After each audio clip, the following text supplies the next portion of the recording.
Welcome to January 1937, the Ohio-Tennessee confluence winter fog sagging like a curtain and a lantern's breath trembling over black water.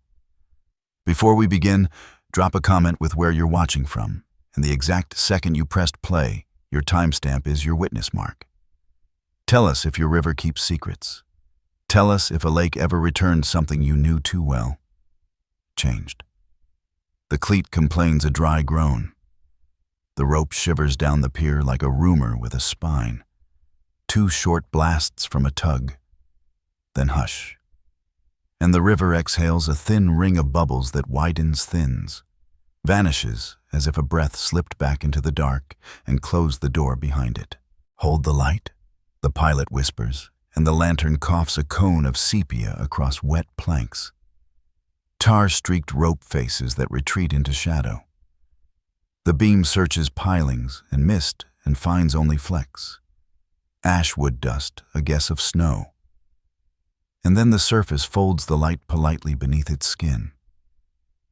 The net goes slack, then snaps, then slides sideways, not back toward the boat, nor down toward depth, but around as if the current itself had learned to think and chose this moment to answer back. The rope writes messages into his hands, a tug that yields when he braces, returns, when he blinks.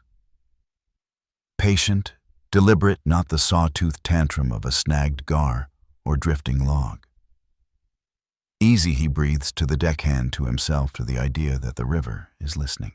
The oar leaves like a decision. A neat seesaw edge glistening with breath, a quiet wheel of water claimed rather than stolen. Heat rushes into his palms, the old math hesitates. Weight angle drag the arithmetic that governs every argument between man and river. Falters as if a digit went missing. Something below is setting the tension, then changing it, then setting it again, as if counting him, as if learning him. The lantern's oval shivers on the water. Within it a pale loop spins like ink drawn under glass.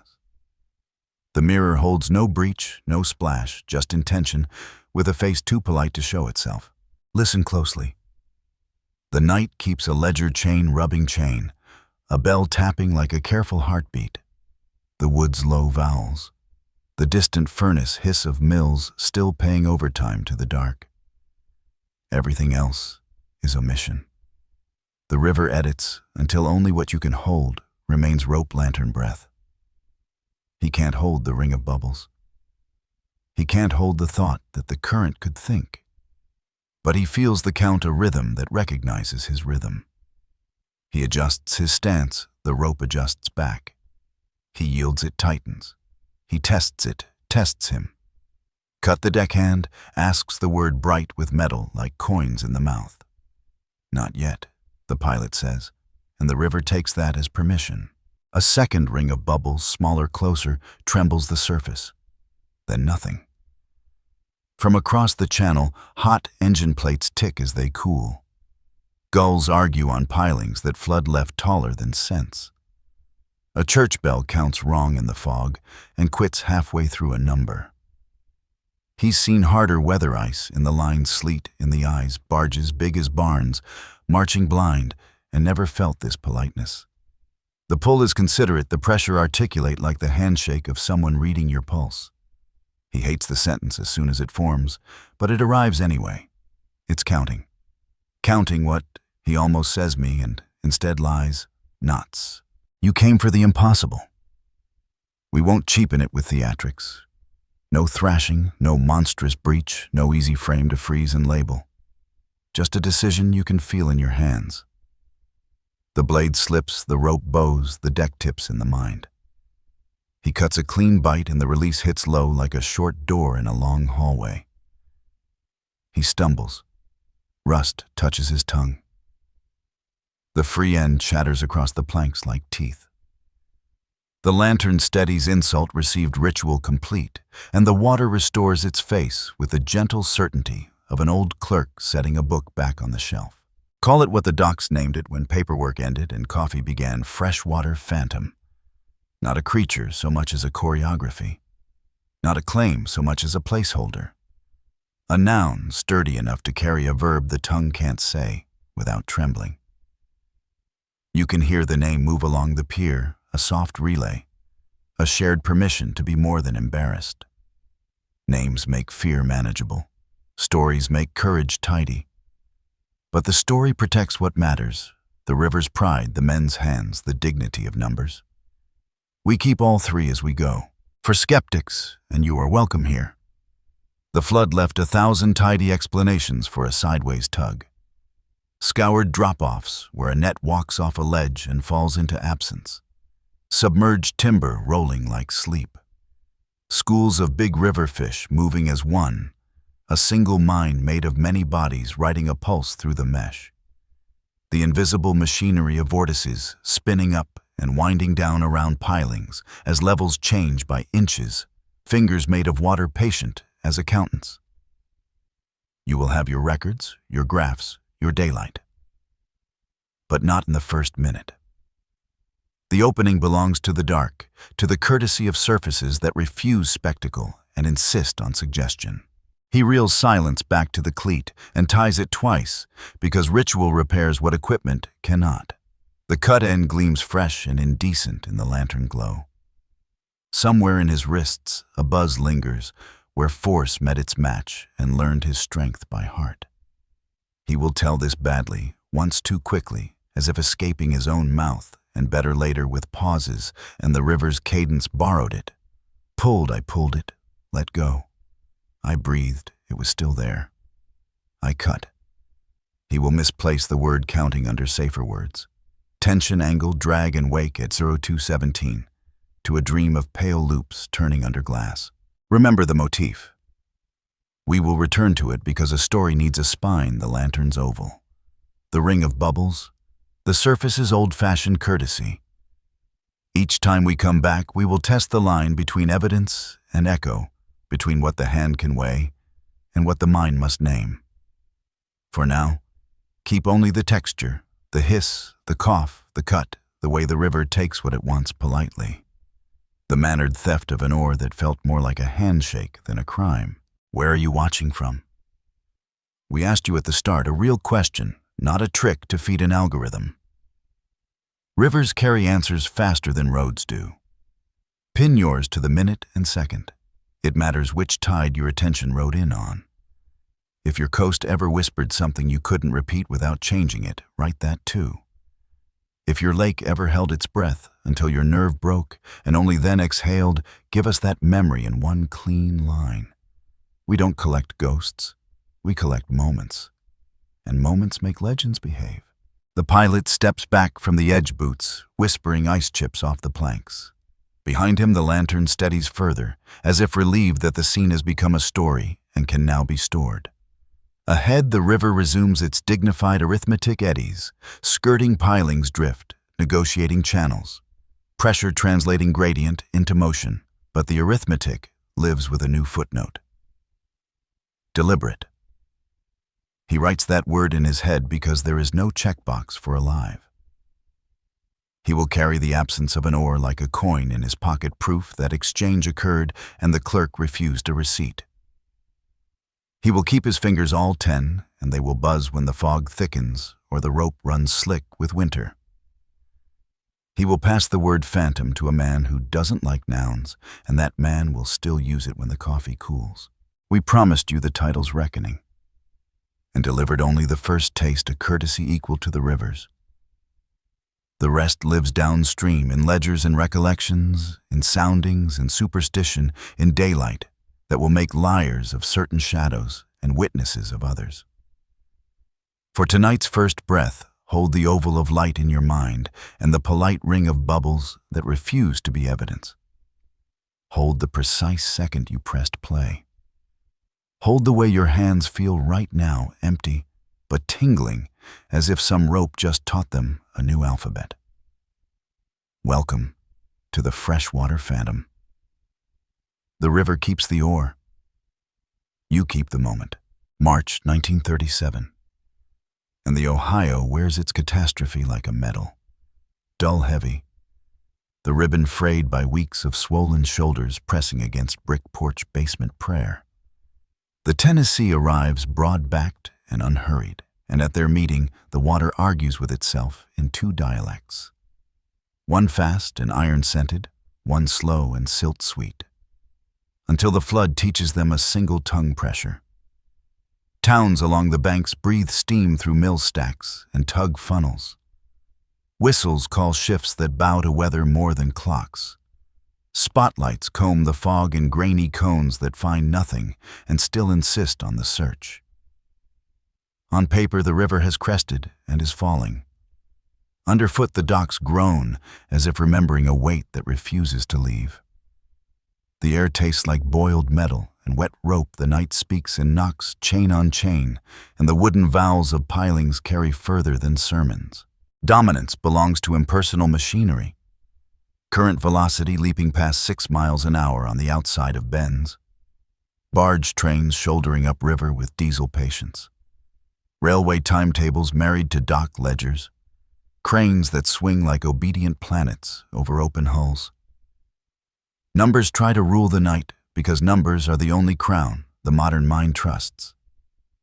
Foremen carry clipboards like scepters and speak in tonnage throughput deadlines. The river, when graphed, appears reasonable. But graph's our aerial rope is intimate. Rope lives in the hands and writes its commentary into tendons and wrists. In those hands, the river is not a line on paper, but a weight with opinions, a moving testimony that tightens when you doubt and slackens when you breathe. Exhaustion pools on the smaller side of the equation. The human side, where people keep stubborn hours against things that do not care. River pilots recite bends by the names of families long buried and by shoals no chart ever dignified. Netmen read the lick of a line as if it were a pulse. Ferry hands guard thermoses the way monks guard relics. A boy who shouldn't be in the fog carries a lantern because his father pretends not to notice courage growing on the cheap. Their coats shine with a rime of dried spray. Their jokes come thin, economical, choosing warmth over wit. Flood subtraction is cruel accounting. It takes sleep. It takes judgment. It takes the middle out of a man's patience and leaves only the edges. When fog drapes, low distance shrinks and courage stretches to fill a space it shouldn't have to occupy. In that squeeze explanation, shortcuts timber becomes motive. Eddies become fingers. Schools of fish become a single thinking thing. The mind, like the river, prefers a continuous current. Sound is the truest map tonight. A bell on a moored skiff taps out an irregular heartbeat.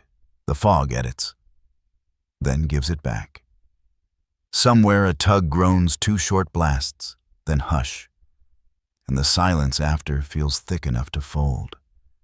Chains hum under load. Cleats answer with hard consonants. The hush between syllables isn't absence, but anticipation. A held breath in a long sentence that could end with luck or accident. That hush is where older names take their seats.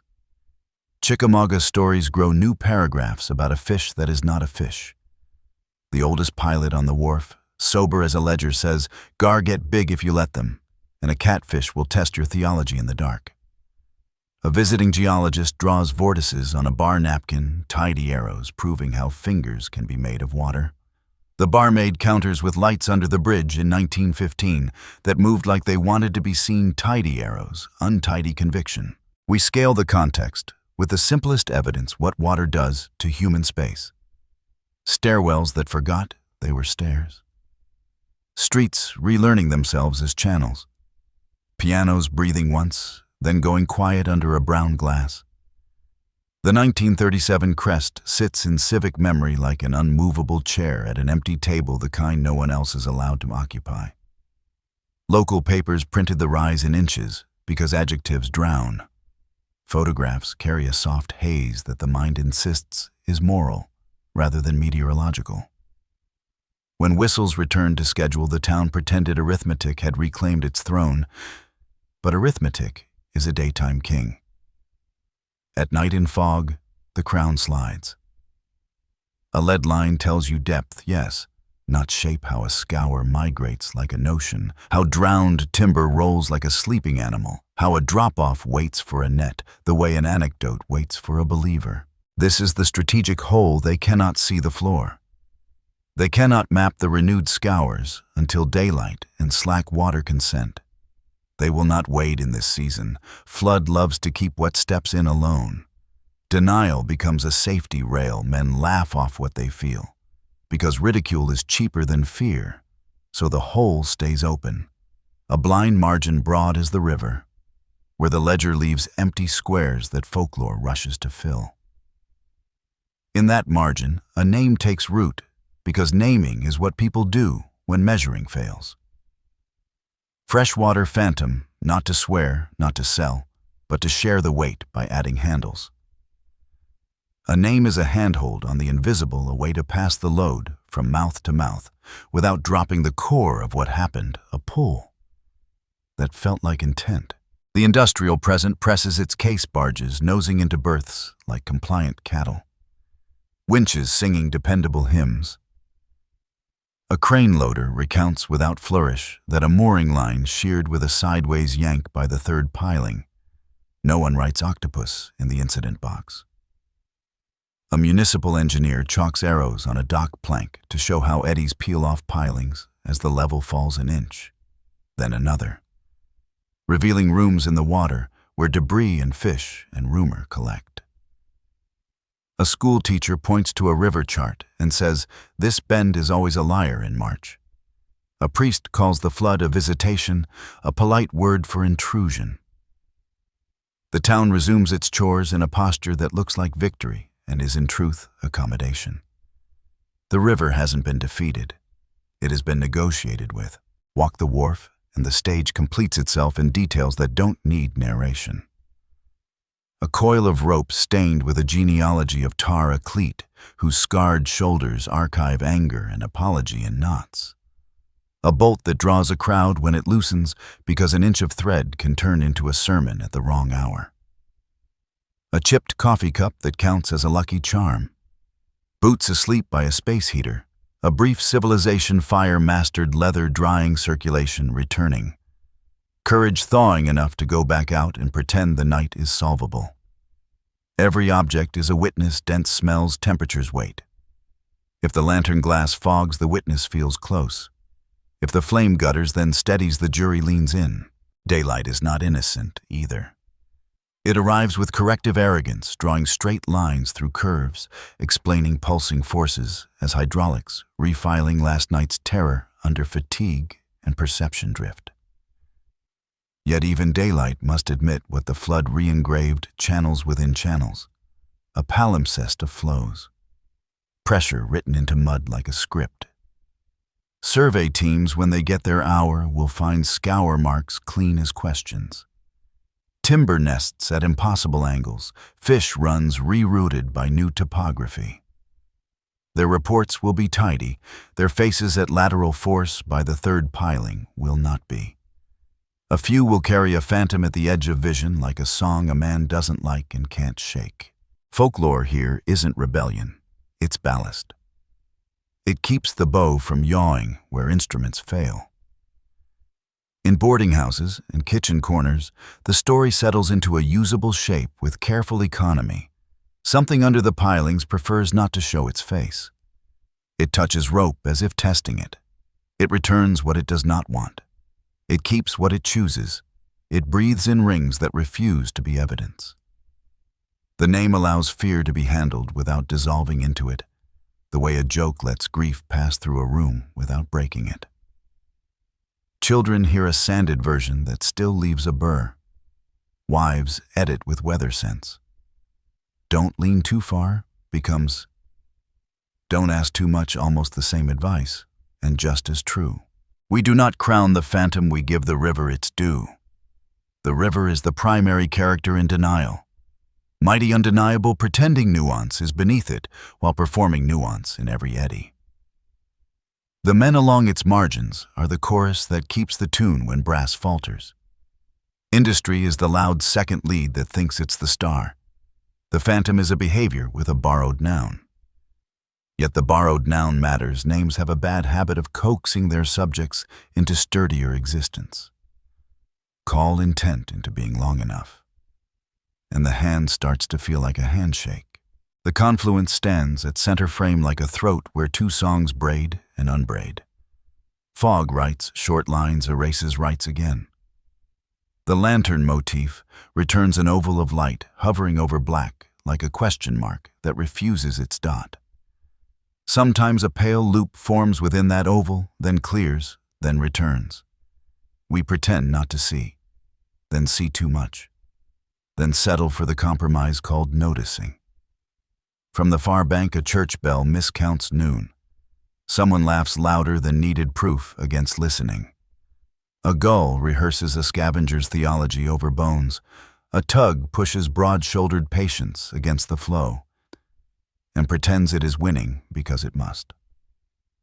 On the pier, the rope remembers last night, or absent cut and bright as a fresh scar. The absence works on the mind like a coin in a pocket, weighty enough to confirm exchange, small enough to ignore, until the fingers find it again. Context isn't verdict. It's staging chair light door placed, so the audience can trust what it sees when the actor enters. We've set the chair, flood aftertaste, the impersonal crown of numbers, the tired grace of those who refuse to leave the blind spot that invites names. Next, we step into the records logs that say lateral pull clippings, that say unusual drag weather, that says fog and surge soundings, that say depth and refuse shape.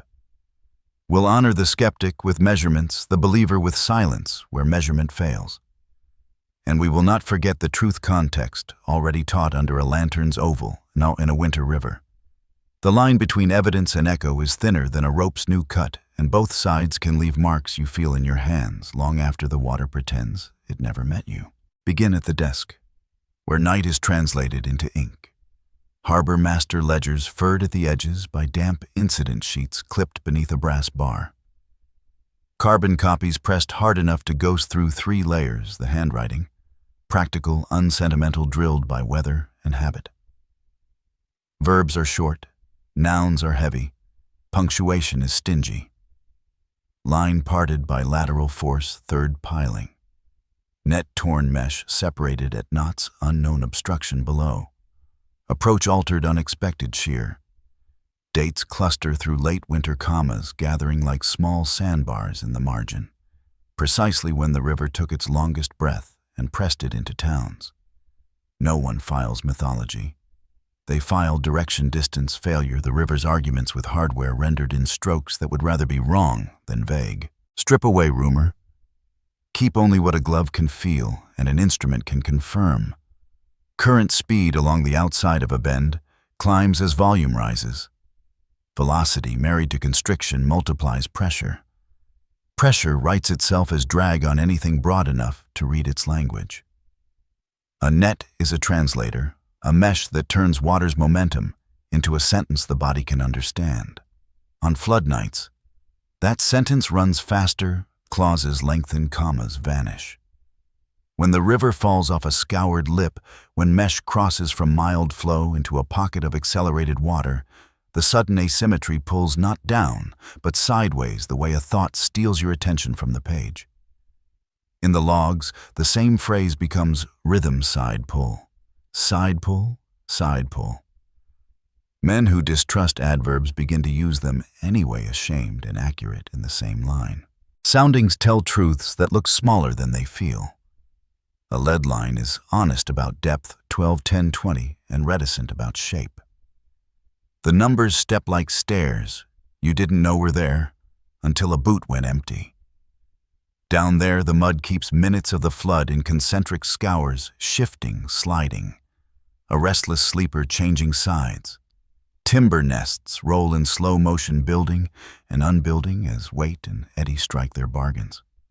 Brush braids itself into ribs. A drowned beam learns to pivot on a nail. Daylight surveyors will confirm what the hands guessed by night. The bottom has moved lanes within lanes, have redrawn the familiar floor, now speaks a revised grammar. It is not a monster's biography. It is hydraulics with personality which to tired wrists can feel like intent. Weather tables do not care about nerves. Fog-by-the-hour visibility against buoys and bridge spans wind.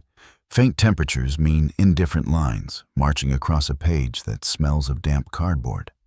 Next to them, small-town columns, unusual drags on nets lights seen low beneath bridge. Both kinds of reporting a river town allow solid and suspect printed within inches of each other, as if the paper itself conceded that the world arrives mixed. Lay the clippings over the ledgers, and a shape begins that is not a creature but a coincidence where lateral pull appears. Strange drag follows same corners, same pilings, same bends dressed in fog. Physics refuses spookiness, but admits complexity. A piling grows a collar of rotating water vorticity that spins up, spins down, and in certain flows couples with its neighbor until the rotation isn't a neat ring, but an elongated helix reaching and retracting a hand made of motion. Put a net there, and you have given that hand texture to grip. The grip does not crush. It persuades. Rope under persuasion speaks differently than rope under attack, a long articulate pressure, a courteous tightening when you yield, a courteous slack when you brace. Palms trained to the alphabet of strain report persuasion. In a margin, small embarrassed letters, one pilot writes, "Yielded when I braced. Returned when I gave," then rescues himself with a parenthesis, elasticity and flow. Another adds, "Not timber roll, timber is clumsy." This was clean. Evidence loves repetition. 3 sheared lines passed the same pier in 2 weeks. 2 ferry captains noting course deviation to avoid submerged pull during wool-thick fog. 1 net mender replacing the same panel twice, cursing the same invisible edge. The pattern is not proof of an organism. It is proof of a behavior, a choreography the river invents when conditions conspire. Accelerated current check. Shape that steers check. A debris frame assembled by flood and disciplined by retreat check.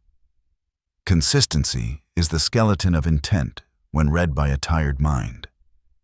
A skeleton you can mistake for a body if you stare long enough into a lantern's oval. Bring in honest animals, not as villains, but as baselines. Gar work like knives snag. Saw a rasp you can hear if you've stood where rope crosses tooth. Veterans can name the species by the rhythm of ruin. Mature catfish and timber are trucks in closets, blundering, powerful, refusing elegance.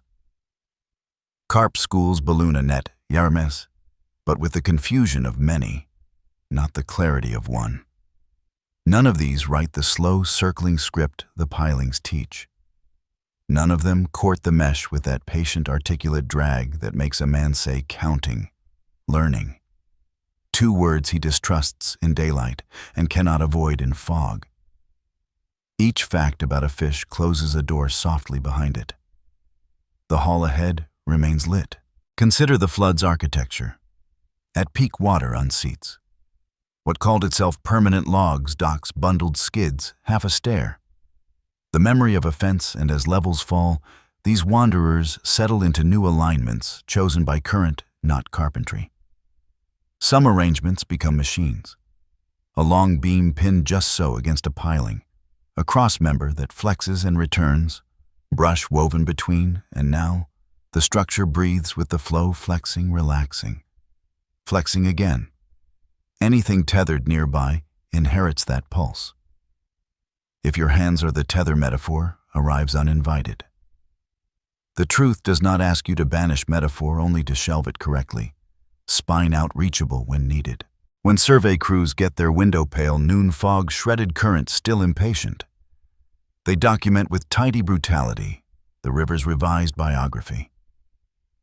Poles sink deeper where last month they met bottom. Lines report sudden drops where gentle slopes once lived. One approach lane shows a trench spooned clean from pudding, smooth-walled, convincing. Another shows the inverse, a bar newly lifted, shallow enough to humiliate a captain who trusted last year's chart. Near the 3rd piling, the refrain returns. They find no single object to blame. Only the confluence of conditions, shelf falling to narrow chute. Generous collar of spin around wood, a debris frame tuned by weeks of falling water. They draw a chalk ellipse on a dock plank recirculation zone and nail it at eye level.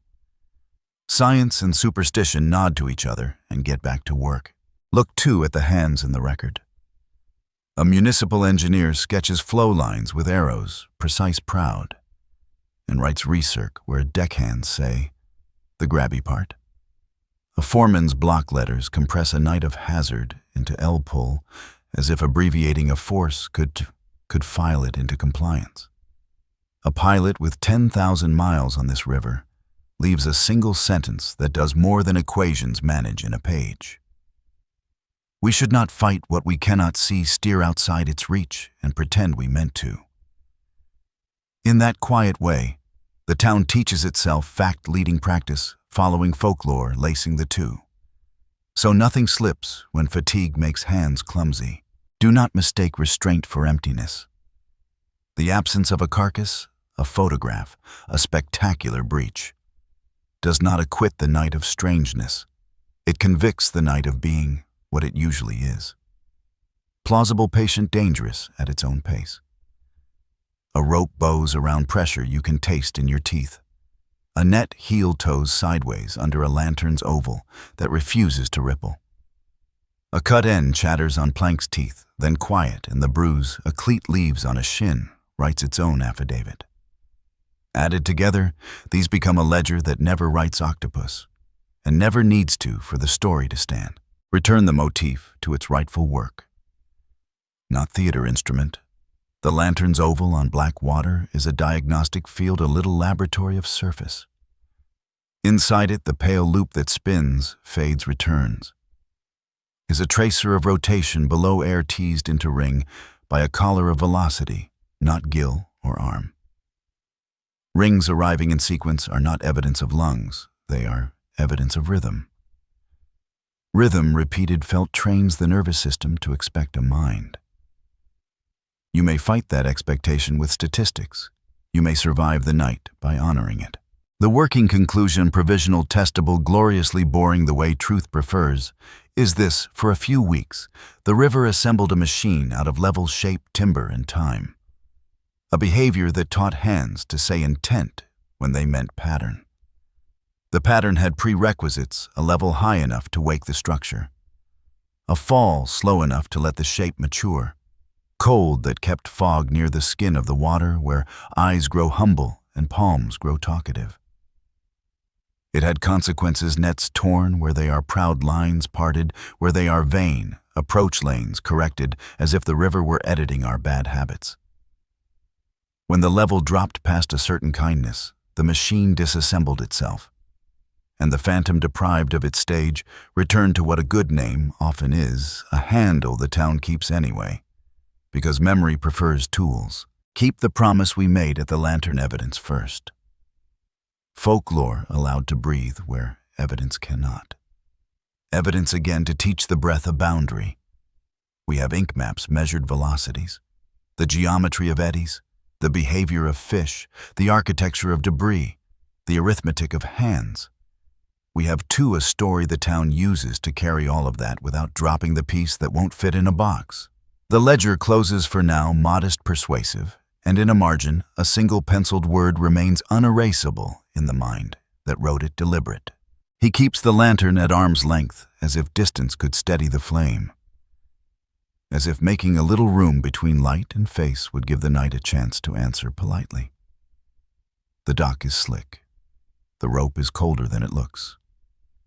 He is 23 or 28, the record will argue later, and both ages will feel right in the fog. He wears a coat rubbed shiny at the elbows, a hat too thin for the job, boots that remember other winters by the way the leather clicks against the plank seams. He says, "Hold the word small, almost private," and the deckhand answers with a nod, more felt than seen. The lantern breathes once, twice, then settles into its soft oval like a coin set in velvet. His name is Eli in some tellings. In others, Lee, a vowel traded across counties like hardware. Tonight the name isn't useful, only his hands are the left with a scratch along the heel. where a cleat argued the right with a thumb that stiffens when the weather leans cold. His hands speak before his mouth does. They take the rope the way you take a pulse, not to stop it, but to learn it. There is the familiar hum of the line under load, the little song that means water is working. And then there is the stranger thing he cannot say without breath breaking. Not a yank, not a saw, not the blunder of timber waking up. A courteous pressure, a circling conversation that seems to know when his shoulder wants relief and gives it only to return the question when he exhales. Easy, he says, and hates how the word sounds like a prayer. The deckhand Tom for precision. Though the town uses kid and he wears it like a coat, he'll grow into slides his boot forward until the sole meets a nailhead. He always does that. Anchors one foot to a fact. Tom has a habit of humming when he is afraid. Not a tune, just air threaded through the teeth, and the fog edits it into something that could be a wire singing or a lullaby dying out. His knuckles are raw from a day of mending mesh. The tar has a sweetness that sticks to the back of the nose. He tilts the lantern a careful angle, not enough to blind the field, just enough to make the oval change shape, and Eli's shoulders answer, without thought compensating, becoming a hinge for the boat and the night. There is a conversation the town will never hear, because it happens in tendons and will not sit for a stenographer. The rope writes sentences into the small bones of his wrist. Punctuation arrives as the softest surges commas of pressure that ask him to pause and read. He learns the paragraph by feel. 15 heartbeats give a measured return. He adjusts the stance. The stance adjusts him. It's all right, Tom says to nothing. It's all right, Eli says to the same nothing, then to each other. Two men pretending the river isn't in the room. That the room isn't moving, that their voices negotiate terms with something that does not sign. He remembers another night. That is how fear works. It makes siblings of scenes when ice glazed the ropes and laughter came bright because the alternative was silence. He remembers the letter he never sent to his sister in Lexington, to the idea of leaving to a job with clocks clean enough to tell the truth, and how the paper drank his words until they felt heavy and he threw them away. He remembers the way daylight makes a man arrogant and how quickly night corrects. The memories stack like crates along a wall. The present walks past them and pretends not to see. Under their feet, the river rehearses something slow and patient. A lesson you don't notice until it has already changed how you stand. Light, he says, and Tom brings it closer. The flame's center hardens to a spear. The oval brightens. Small things reveal themselves a fleck of sawdust. In the meniscus of black, a traveling bubble that refuses to call itself evidence, a thread of steam rising from a knot where a wet glove rested. The rope bows. A neat, infuriating bow, not collapse, not slip, a practiced courtesy that implies choice. Eli's muscles answer with their own etiquette. He yields a breath. The bow loosens. He returns it. The bow returns. This is where the mind steps in with metaphor counting learning, because plain words slide off the moment like rain off oiled cloth. Don't talk to it, Tom says and grins, to prove the sentence is a joke, but his eyes don't commit. Somewhere upriver. 2 short blasts a tug announcing itself to a fog that has already decided not to care. Somewhere across, hot metal ticks its way back to comfort.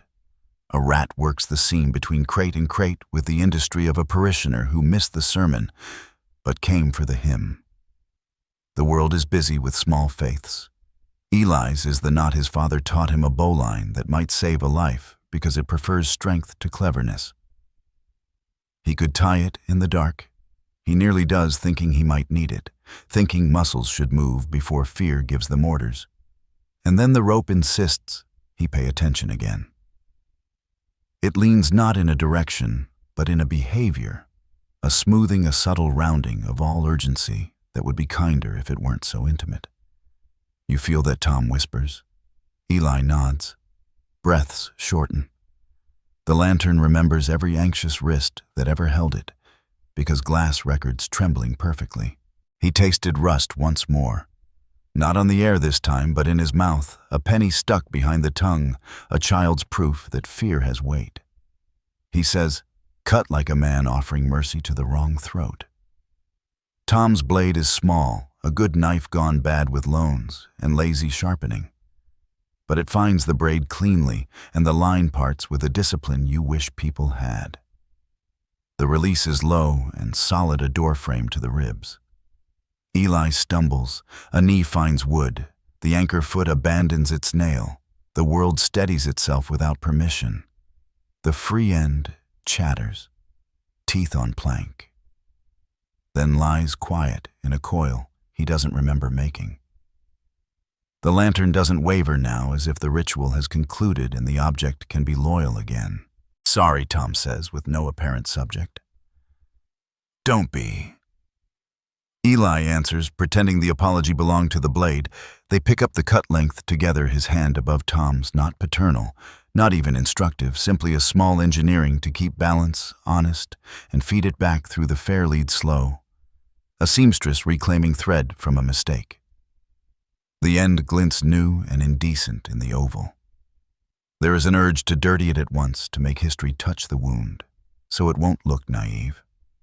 He resists, which means he knows what he just felt will try to dress itself as gossip by morning. He gives it no costume, not yet. Phantom Tom says, testing the word like a bridge plank. He doesn't believe or disbelieve. He measures how the syllables sit in the mouth, whether they splinter. Maybe Eli says because denial is a kind of gentleness when you offer it to someone else. He doesn't look at Tom when he says it.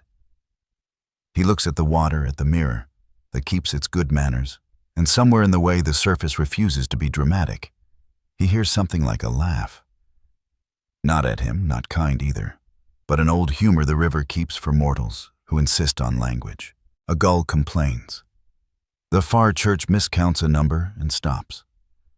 A wind that wasn't there arrives thin as a blade and finds every gap in their clothing with judicial precision.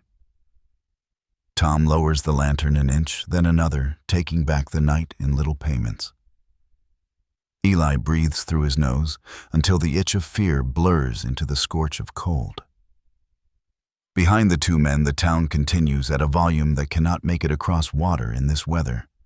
Cards a child crying, adore laughter that comes too loud and dies too quickly.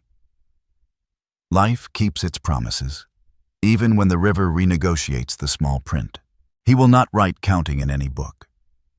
He will not speak it at breakfast, not even to the room, not even to his own turning fork of thought. He will find other words tension-angled drag, and he will stack them carefully until they look like shelter. He will go home with a new absence in his pocket, not heavy exactly, but undeniable, the weight of a thing that happened, and refuse to leave a receipt. His sister will ask if the night was bad. He will lift his shoulders in a shrug that pretends the weather is the only author. The shrug will convince no one. In the afternoon, his wrist will ache in a circle, not a pain, a memory that learned anatomy. Tom will talk because that is how some men make fear spend itself. He will tell the story twice. Once as a joke, the oar left like it had somewhere better to be, once as a lesson in knots and pride. He will leave out the part where the rope was polite. He will leave out the part where he almost said, "Please." That night alone, he will admit to the dark that the politeness was the part that climbed under his ribs. He will let the word phantom stand, not as claim, not as comfort, as a placeholder where his breath broke and the shape of the break refused to explain itself. Eli will return to the pier 3 nights later, because that is what you do when a story tries to claim the last word and find the current different, the fog thinner, the rope talkative in a more familiar dialect. He will test the line twice, and it will answer honestly, like a friend who knows when not to be clever. He will think maybe the world has reset, that the flood wrote a passing choreography and the stagehands quietly struck the set. He will almost believe it. Then the lantern's oval will settle just so, and a small pale loop will spin once, twice. As if completing a thought, it began in his pulse the first night. He will not speak. He will hum a quiet, tuneless line that pretends to be about work, and the loop will fade as if satisfied. Later, in a bunk that smells of rope and soap, he will dream of handwriting under glass, loops practicing themselves without ink. There is a sound the river makes when it is finished with you. For the evening, a throat clearing, a courtesy, a bookshelf click that says, "We can be done without being settled." Eli hears it now. He nods to Tom without adding words to a night that already has too many. They coil what can be coiled. They pocket what can be pocketed. They walk the length of the dock with a caution that does not look like fear if you do it slowly. The lantern goes last, a decision, a ritual, an admission that the story lives better in darkness than in the mouth. Behind them, the cut end keeps its shine for one more minute, then dulls with the air, then learns to belong. In the water, a ring that isn't evidence finishes its widening, fades, and is gone. The river stands with its hands behind its back, the old clerk with the closed book. And for once, the men accept the posture as mercy rather than mockery. They leave. The night breathes. The dock remembers. And somewhere below in the architecture, Part 3 mapped and the language Part 1 borrowed, a behavior made of current and timber, and time decides gently to wait. Then, and now. Lined it up so the mind can hear the difference, not as poetry, but as proof. Then patched nets, oil lamp halos, lead lines lowered like questions into a grammar no one could read. Now post-flood surveys that stitch the river's undersurface into contour. Velocity profiles that show the collars of spin around pilings. Side scan images that make timber nests visible like bones under skin. Then lateral pull third piling scrawled in a night hand that trusted brevity more than explanation. Now recirculation zones plotted as ellipses, shear rates annotated, risk corridors taped in bright paint along the dock to tell a boot where not to wander when the level sits between marks. The river still keeps its manners, but it no longer keeps all its secrets. Then, men said it felt like counting and hide the word beneath more acceptable cousins tension, angle drag. Now, you can watch a graph count for them, amplitude rising and falling on an axis, a neat pulse that matches the rhythm their wrists remembered. Then, a lantern's oval on black water, a pale loop spinning once twice, rumor's favorite punctuation. Now, dye tests show the same loop traced in color, dragged by a moving helix of water that blooms from a piling's shoulder and retracts like a living habit. The myth does not die here, it learns its staging. The hand was water. The grip was physics. The courtesy was evidence behaving too elegantly to look like force.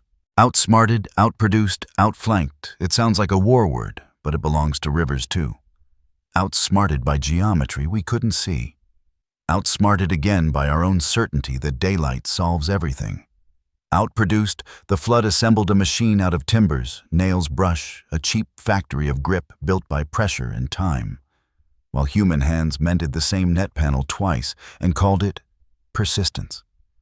Outflanked approach lanes we swore were faithful grew sideways habits.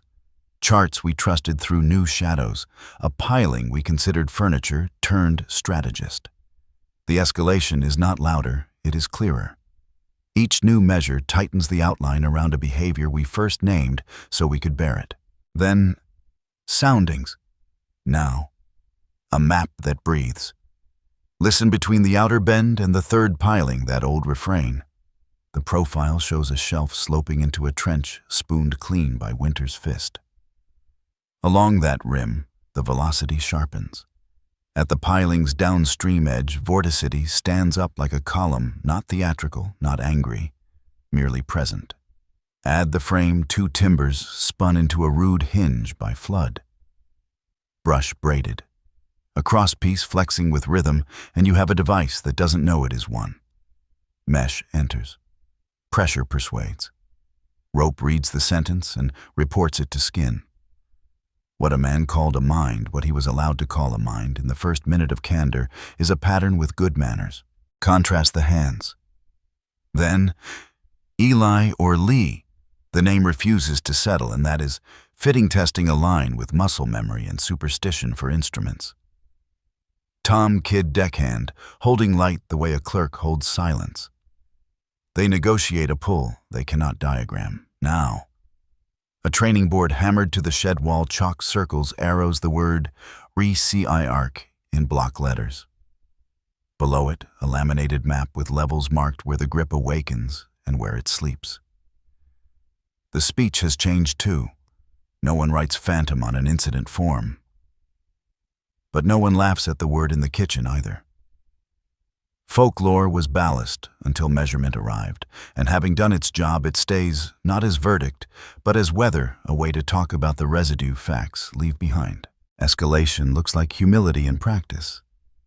Then, a pilot says, cut, and the release hits like a door to the ribs. Ritual concluding what clarity cannot.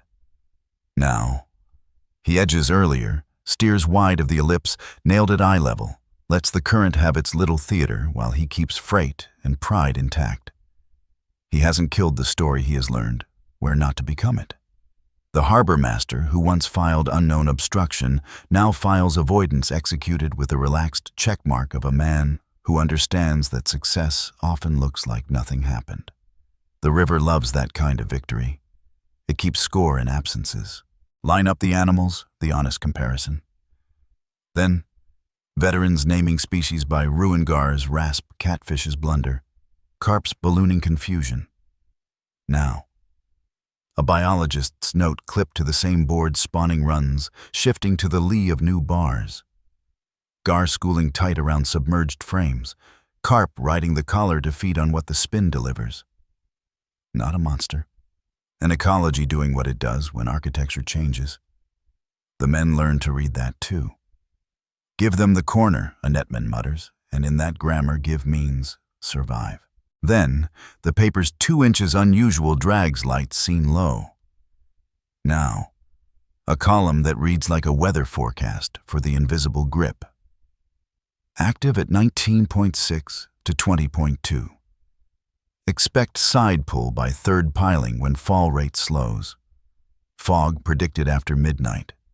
The phrasing is plain, but the effect on the night is ornate anxiety redistributed. Fear demoted to respect. Tom still hums when he shouldn't. Eli still keeps a nail under his boot for courage. But the hush between chain and bell and wooden vowels carries less accusation. Knowledge doesn't drain dread, it shapes, it gives it rails.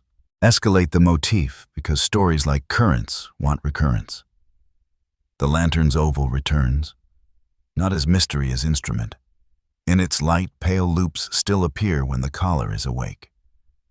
But now, a hand-gloved steady counts them aloud, and a pencil scratches the number on a damp card. 2. Pause. 1, Tom says, learning to own the cadence that used to own him. He does not speak the word counting, he performs it. When the loops cease, the men do not call it mercy, they call it slack. And slack is a word you can build a life on. Then, charts pretending permanency. Now, a living chart on a chalkboard updated with a sweep of sleeve. Today's edge moved 3 feet. Today's trench says, go polite. The town has learned to tell time by the river's mood in a way that refuses arrogance. It is escalation by subtraction, fewer sheared lines, fewer torn panels, fewer oars lost like decisions you wish you hadn't had to make. The ledger's language softens without losing precision. A note that once read, line parted, reads, line offered, line retrieved.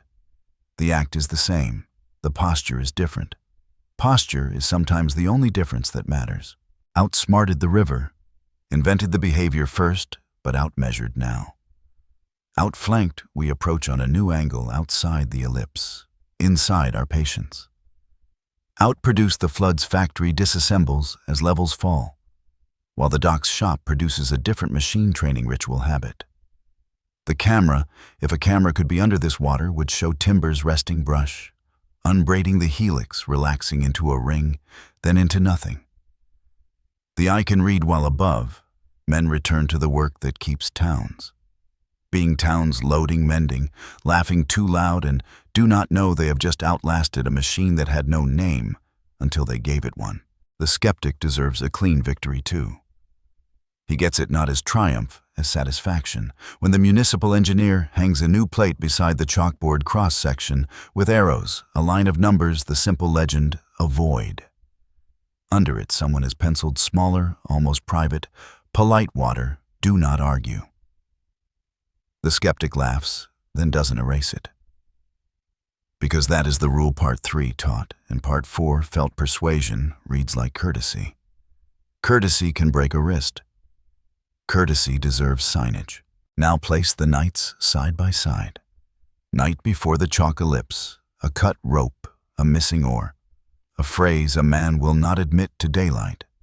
Night after the same river, the same fog, the same oval of light, and a small correction, of course, that looks like nothing to a stranger. But the hands know.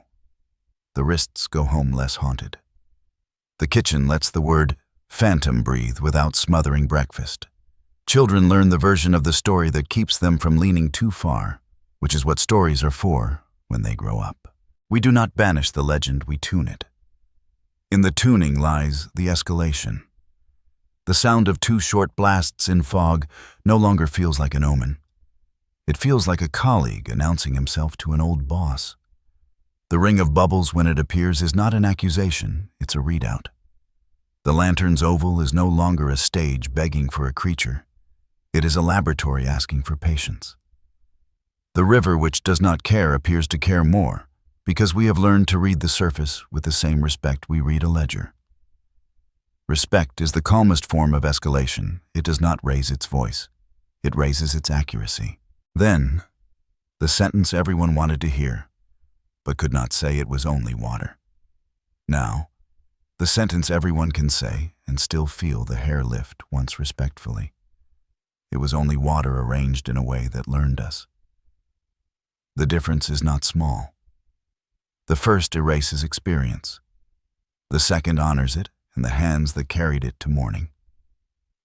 In that second sentence, the phantom keeps its dignity a name for the portion of the river that belonged to night until we found a shape to lend it.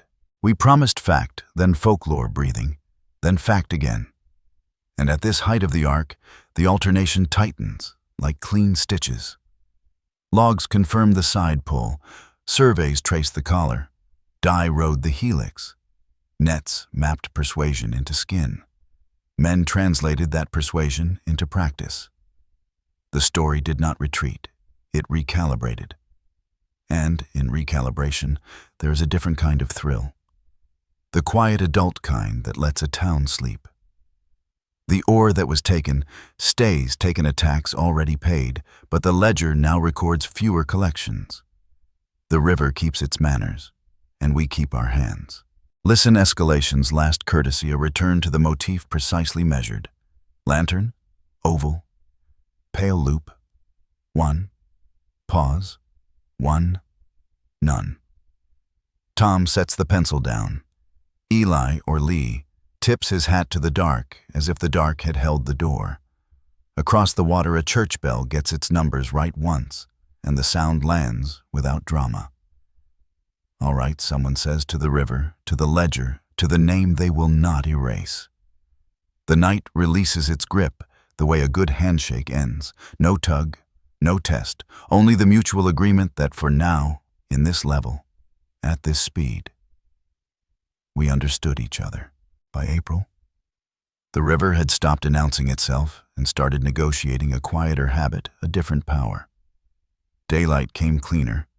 Fog thinned until it was only a lace at dawn.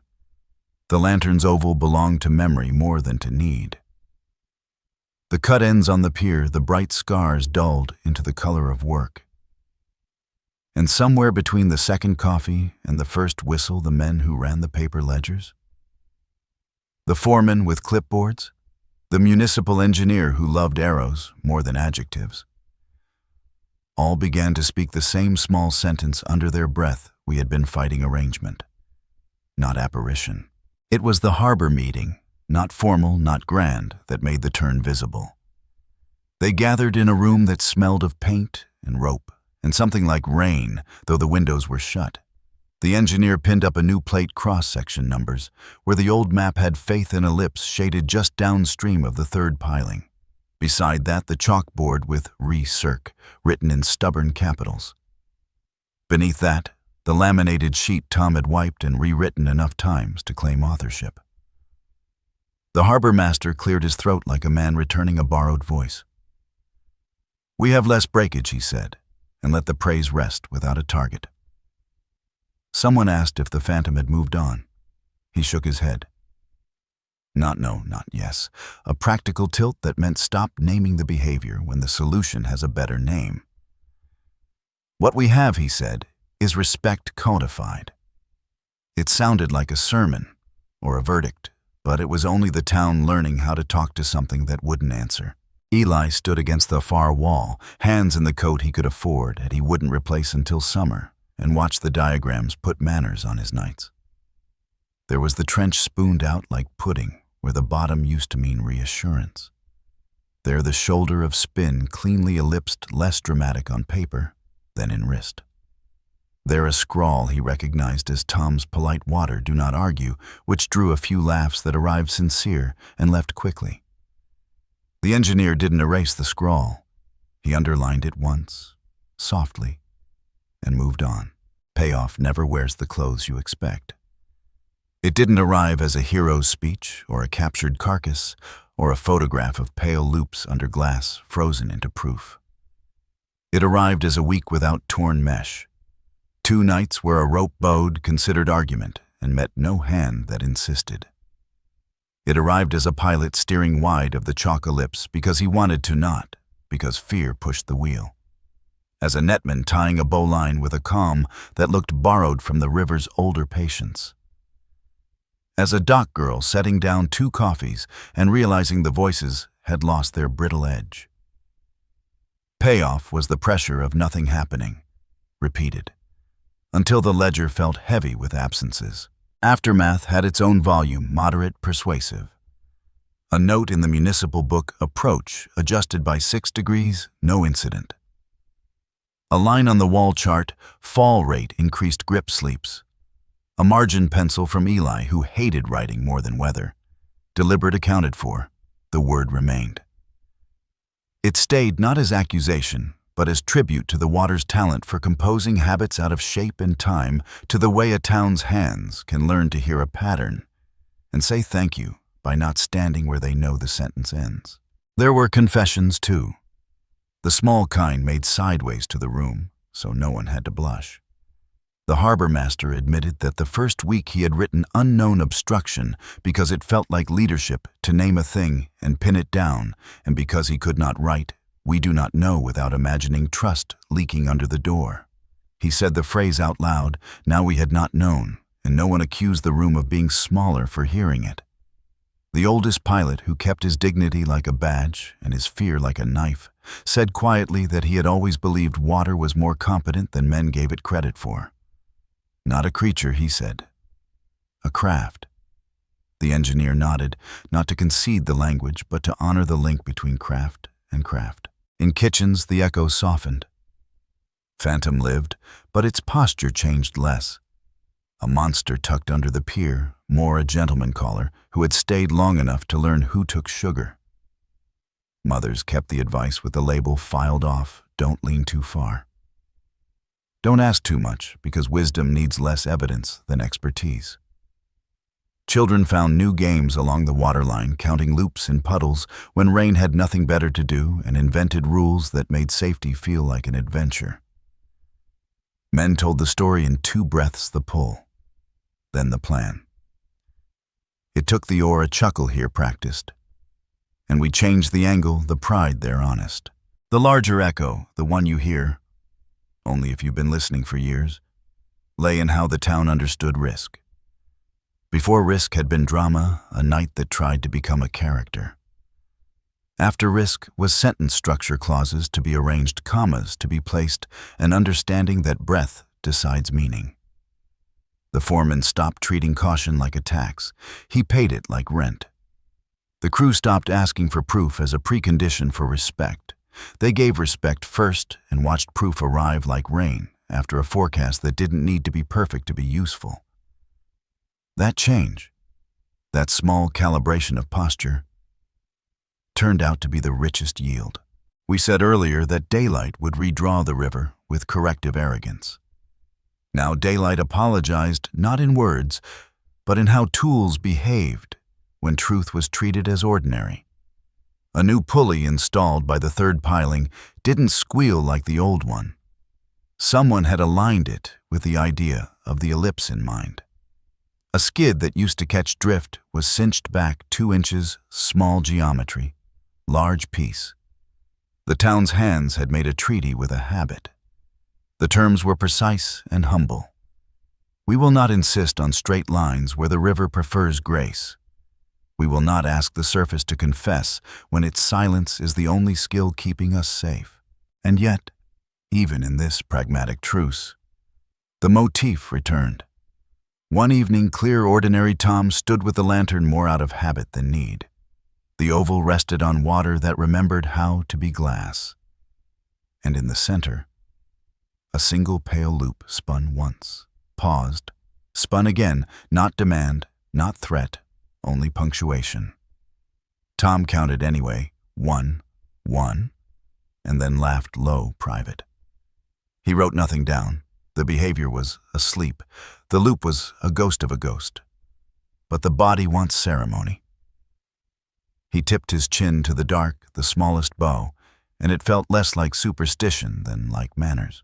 Leaders, if that's the right word for men who own responsibility more than authority, made the admission that closes a chapter.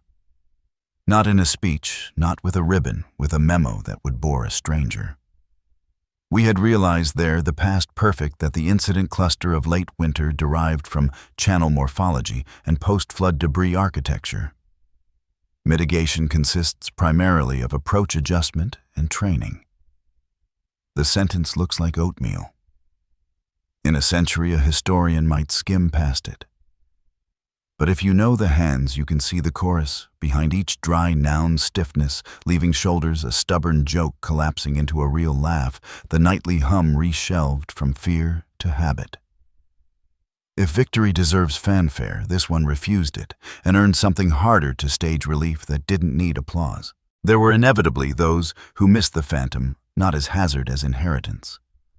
One of them, a longshoreman with a talent for soft harmonies at closing time, said he liked the idea that the river could be mysterious without being cruel. The town didn't shame him for it. They let the words sit in the kitchen the way rain boots sit by the door, useful when weather happens, harmless when it doesn't.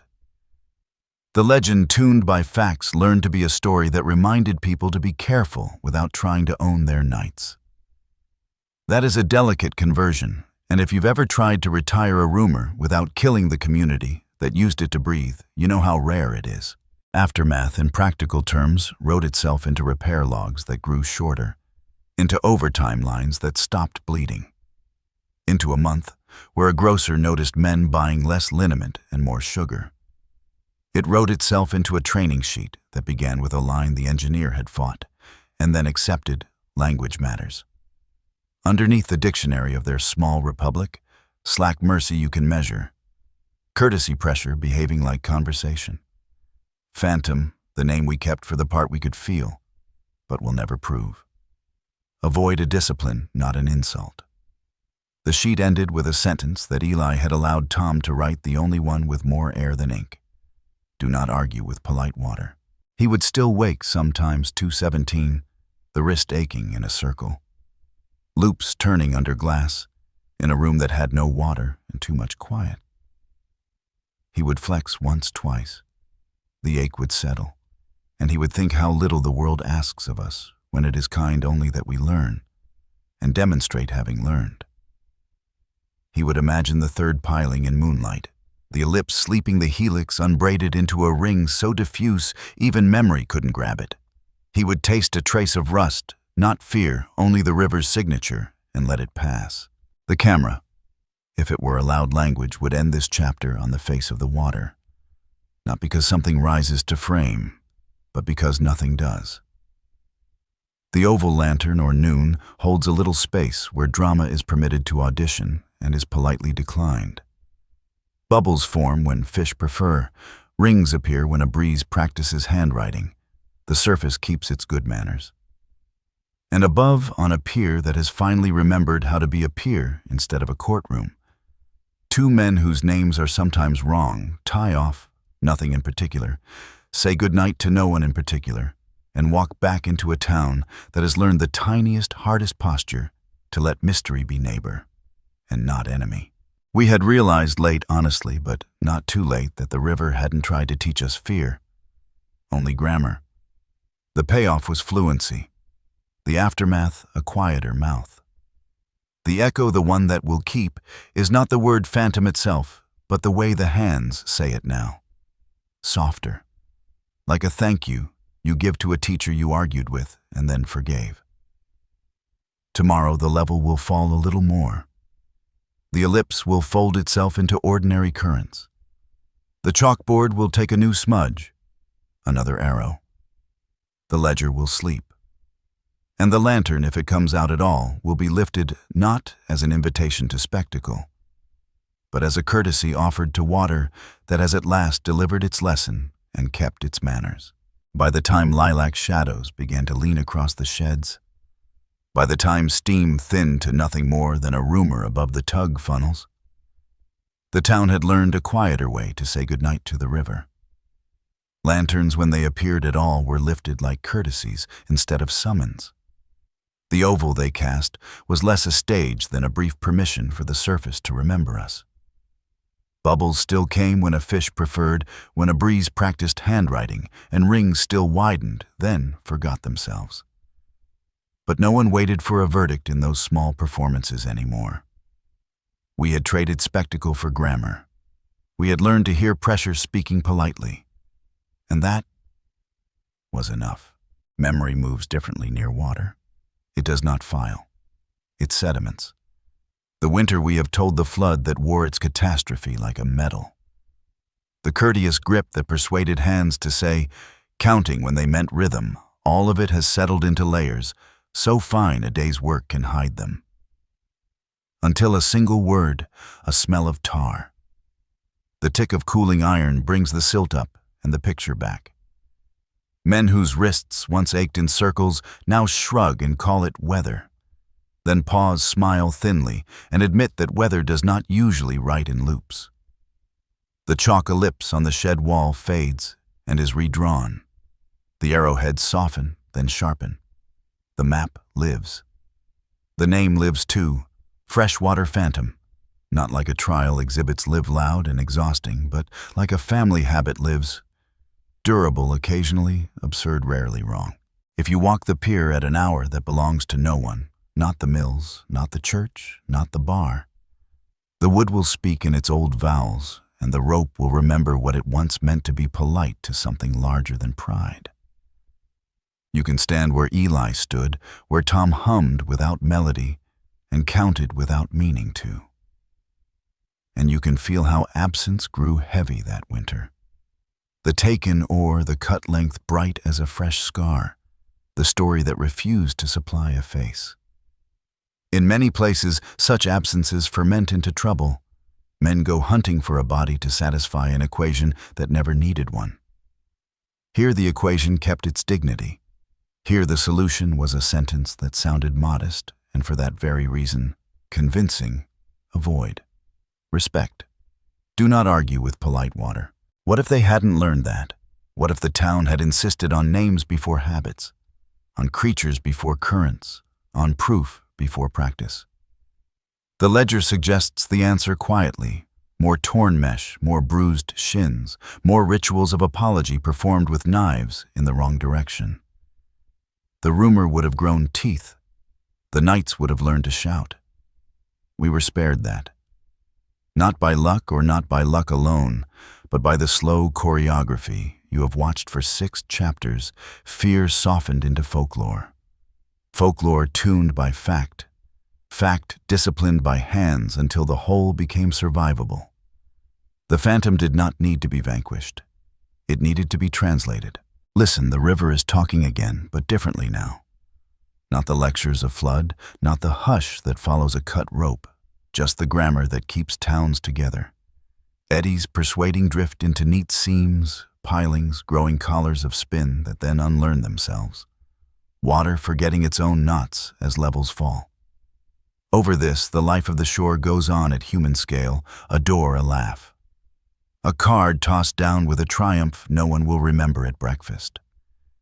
There is a specific happiness in this, not loud, not brief, not the kind that needs an anthem, the happiness of understanding just enough to be safe and not so much that you become bored. The river contributes the same way the sky does by being there, by being larger than our sentences, by answering sometimes with a ring that refuses to be evidence and is for that reason beloved. Eli still wakes some nights at 02:17. We said that in another chapter, and it remains true with a wrist remembering a shape. He flexes twice. The circle loosens, and he lies still listening to a quiet that contains the whole town, the way a shell contains a sea you will never see. He does not speak the word that once embarrassed him, counting, and in the morning he will joke about weather and pretend to believe himself. Tom still hums when fog arrives. Though lately he has found a tune, or the tune has found him, a small patient sequence that fits the rowing of a skiff and the sorting of a net. They are not characters the way drama makes characters. They are citizens the way water makes citizens, by teaching posture, by demanding manners, by forgiving the wrong kind of certainty and never the wrong kind of care. We keep the motif a little longer, not to gild, only to remind. Lantern, oval, a pale loop, then none. Across the channel, a bell gets its numbers right. On the near bank, boots remember to pause where the chalk ellipse used to be, and still might be, depending on yesterday's fall. The camera, if you had one, if you could point it into this hour and swear not to lie with it, would be tempted to find a breach, a silhouette, a proof. Resist it. Hold instead on the surface close enough to see the smallest corrugations, travel in disciplined ranks, far enough to watch them cancel themselves into a sheet no metaphor can improve. The river is not required to be interesting in the way stories are. It is required to be itself. Tonight, that is lesson enough. We promised a bridge a next place to carry this habit of attention, upstream at a bend, where the bank hosts cottonwoods that lean like elders and remember better years. A small cove holds silt the color of bruised peaches. After storms, when the river exhales its heavier thoughts into that pocket, the mud prints circles that do not belong to hooves or boots clean concentric. Motion made briefly visible by chance. A pair of boys swear they saw the circles renew while no wind blew. An aunt says leaves can do that when they answer each other, and she is not wrong. A deputy claims he watched a gar roll there the summer he broke his arm, and the story tips toward fish until someone points without speaking to the regularity of those rings, and the room agrees to keep the mystery polite. There is also a dam farther on, a drowned town beneath it steeple a rumor rectangles of foundation mapped by divers with lights that behave modestly in silt. If you go there, you will be tempted to call anything a hand that touches your fin. Don't. Call it arrangement. Then decide, if you must, whether arrangement is sometimes the only hand the living world needs. Next time we will carry our lantern to one of those places, not to provoke a spectacle, but to bring the same vocabulary we learned here, shelf shoot, collar reach. Slack mercy, courtesy. We will listen first with rope, then with graphs, then with the kind of silence that respects how little our explanations deserve applause. And we will ask again, and without shame, the question that keeps this series honest. What if we have underestimated what water can assemble when we lend it time and edges? What if we have overestimated how much a name can tame what we fear? We will not promise an answer. We will promise a method evidence, with room for folklore to breathe folklore, with the good manners to step aside when evidence arrives. For now, the river keeps its oath.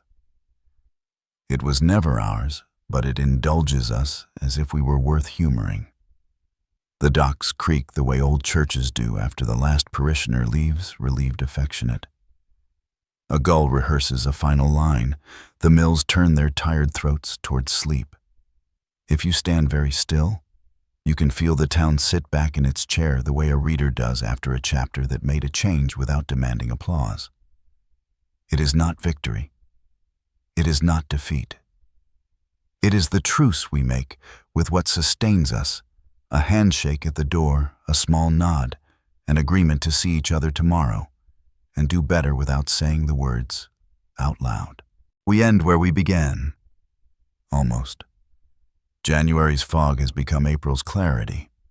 The ring that once argued for a face now argues for a cadence. The lantern that once asked for a witness now asks only for enough light to keep the edge honest. Welcome, we said, and you came. Before you go, leave us one last mark where you are listening from. The second your tide turned. The moment in your own water when a pull you could not name taught you something you could keep. We don't collect ghosts. We collect moments. If you give us yours, we will carry it upstream to that cottonwood cove, to the drowned rectangles under the dam, to a bridge in another county where a night watchman swears the river sometimes breathes in his sleep and the rail hums back. The freshwater phantom remains not as a creature we owe a capture to, but as a habit of reading a disciplined affection for the ways arrangement becomes presence. It will come up again in different towns, under different weather, with different oars at stake, and each time we will try to earn its patience. The camera fades. Not to black to water, a plain, honest surface that refuses to argue with us because it has nothing to prove. The last sound is small, a rope paying out an inch, then stopping, not slack, not taut, respectful. And the last thought, the only one that will do, is also small, a question shaped like a thank you. What if the river was never hiding a giant, only teaching us to see how large courtesy can be?